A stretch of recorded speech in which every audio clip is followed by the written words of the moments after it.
Now you can see the reason why we, if I may proceed in English because we have some foreign reporters here. The reason why we had the presentation by the two eminent academics was to show you that the issue of fraud is continuing. It hasn't stopped.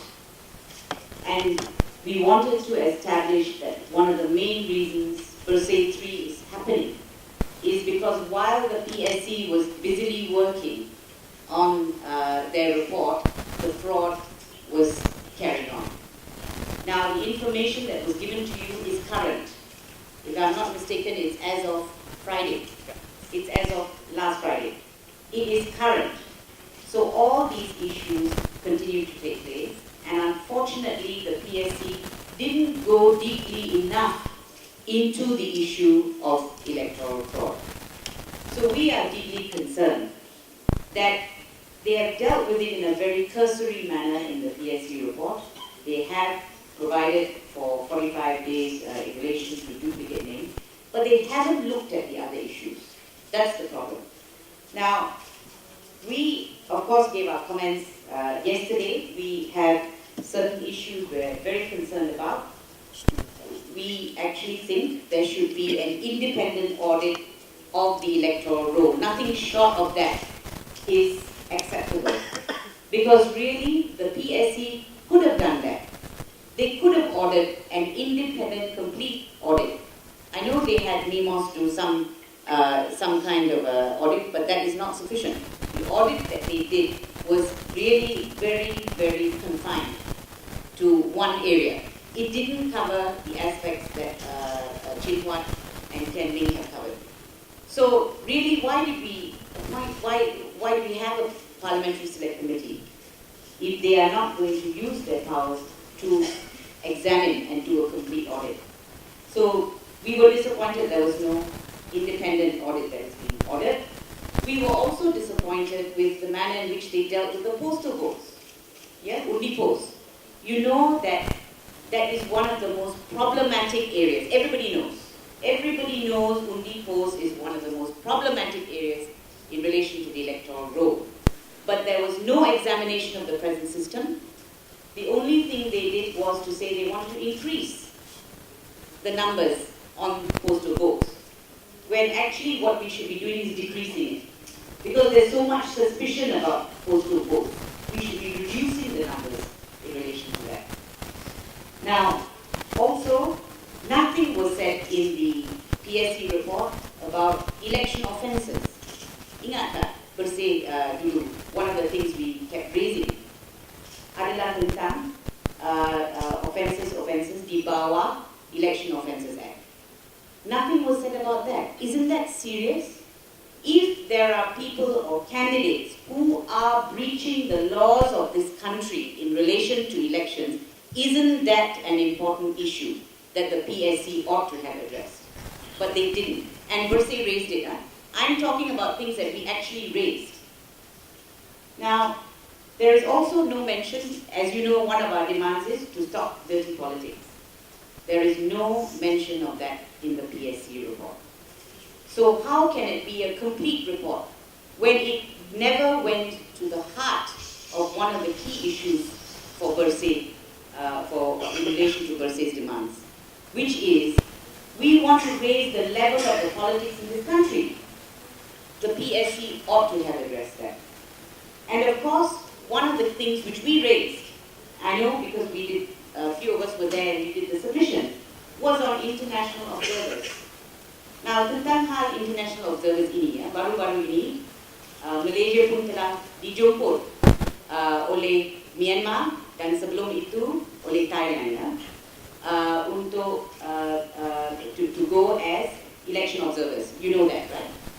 So, we went. Are you aware we went on both occasions? We went, which means we believe in the system. We believe that international observers is a good thing. Why aren't we doing it for Malaysia? Why didn't the PSC deal with that issue? We raised it at the PSC hearing, but there is no mention about international observers. And in fact, well, you can see what happened in Myanmar. It's a credit that they invited. I mean, there were actually allegations of fraud there as well, allegations, but they invited the international observers. So when we participate in all this, why is it we are not able to see the wisdom in having international observers? So 3 focus areas for Bersih 3 will be, number 1, that EC should resign because they have failed the rakyat. They have failed the rakyat. Their duty is not to the government of the day. Their duty is to the rakyat. And they should really search their conscience to ask whether they have served the interests of the rakyat. We do not believe they have. And that's why we say they should resign. The second thing that we will put forward for Bersih 3 is that the elections must be clean before 13. Clean before 13. So PSC comes up, and we did agree with some of their recommendations. They were good. But why didn't they say that these must be implemented before the 13 general elections? Why? Because what does it mean? In other words, they have identified weaknesses, but they're not stipulating that the weaknesses must be addressed before the next general election. What does that make the next general elections? So, to me, unless there is a commitment by the government, and there hasn't been to date, and you saw what happened in Parliament yesterday, there's no commitment, as far as we can see, to clean up the elections before the 13th general elections. So that's another reason why Bersih 3 is happening. And final call for Bersih 3 will be for international observers, if the elections go on. Now, I want to add a few things. The protest is a peaceful sit-in. We have checked, Dataran Merdeka is free. So it will be a peaceful protest, and I think everyone knows the rules of that. Any kind of aggression will not be tolerated. We will be the first to hand anyone who misbehaves over to the police. I think that we said that the last time, and this is the standard of Bersih. It's very clear. We have also Sarawak and Sabah are on board with us. I think a round of applause for them.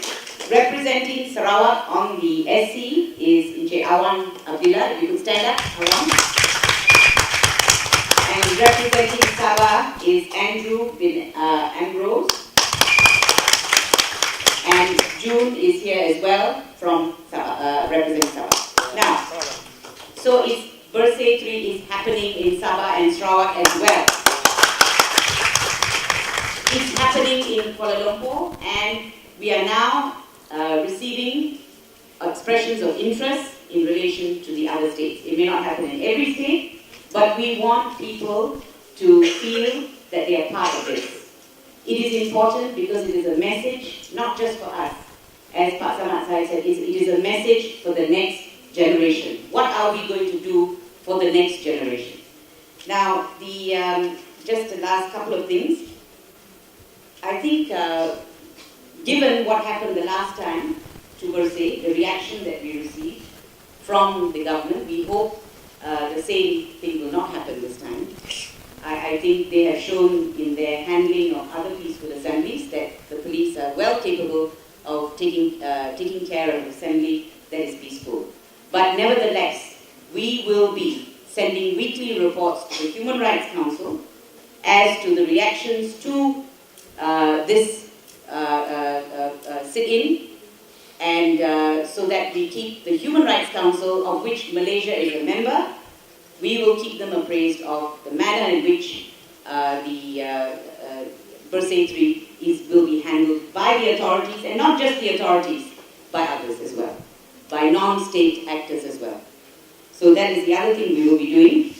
Now, security is top priority for us. We want to assure everybody that we will do everything in our power to ensure security. We will work with the police. We have done that before, and we will work with them.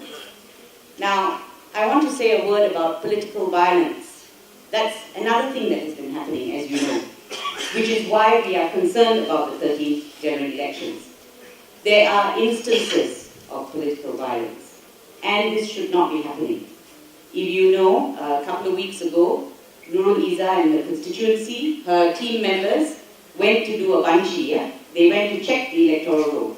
Every MP is entitled to do that, of course, because they wanted to check whether the 50 people living in one house were actually living in one house. Nothing wrong with that.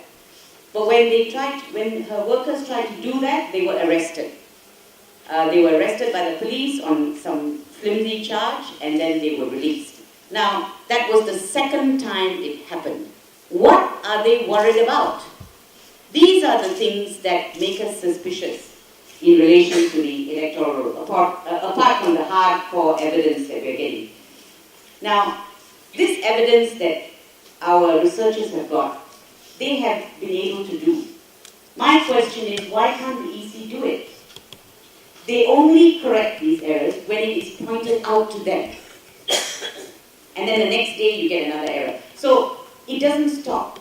And this is the concern. This is why we are asking for EC to resign, because they are not doing the simple task of ensuring, when I say cleanliness is not enough, it's actually integrity.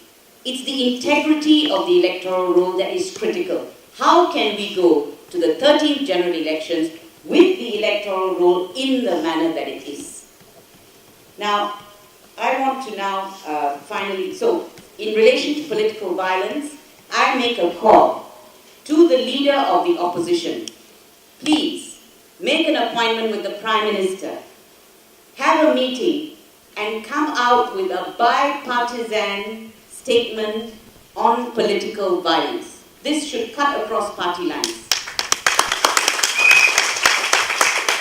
So I invite the leader of the opposition to meet with the Prime Minister and for both of them to issue a statement condemning political violence.